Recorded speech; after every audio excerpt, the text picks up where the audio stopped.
ټولو خپلو ملګرو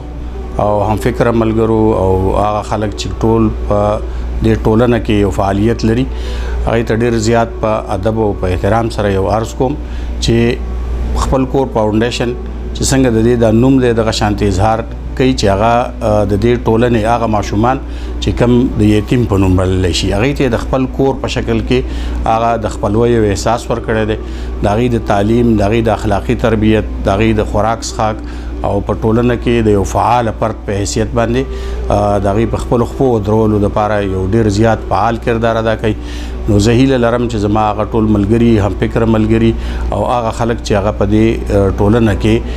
داسې د مدني فعالانو په لړ کې او په سب کې ولاړ دي چې هغې دې په راتلونکي وخت کې د خپل د زکات او د هغې د نور چې کومې مالي مرستې دي د دې ادارې سره وکړي او دا اداره نور هم داسې پیاوړي کی نو ډیر زیات به د هغوی او د دې ټولنې دپاره یو ډیر ګټور ګامي مننه